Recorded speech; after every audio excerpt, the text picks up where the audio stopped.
Je bent de hele tijd op me aan het letten. Overal waar ik naartoe ga, hoe ik zit, hoe ik loop, waar ik sta, of ik wel zacht wc-papier gebruik. Er wordt al druk oefenen voor de toneelvoorstelling die bij de officiële opening opgevierd wordt. In de andere ruimtes wordt Bigeliks een flipperkast repareren. Binnen mensen aan het sporten.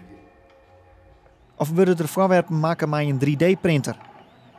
Voor Friesland denk ik dat het zeer uniek is, dat het net iets vergelijkbaars is, omdat de combinatie van een horeca en een stukje sport en cursusruimtes en ondernemers en stichtingen, alles onder één dak, maakt het een bijzondere verschijning.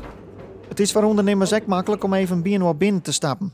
Zo kunnen ze elkaar helpen om naar je klanten. Oefentherapeut Geert van der Seen zocht dat als een Liedsdorp. Het is ons kent ons. Ik verneem ook aan collega's en ik heb dat zelf ook. Als je dan een vriend of een kennis op visite hebt of een contact, zelfs met klanten, je liet het even zien.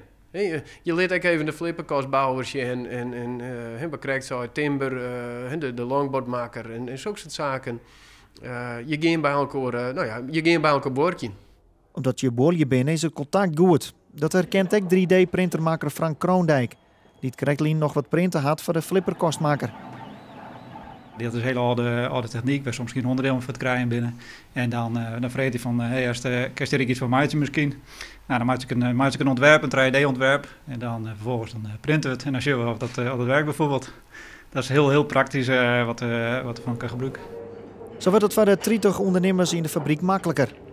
Dat is juist dat sommigen elkaar gewoon aanvullen kunnen, dus versterk je kennen of mekaars relaties, netwerk aanspreken kennen, waardoor hun bedrijfsvoering makkelijker wordt.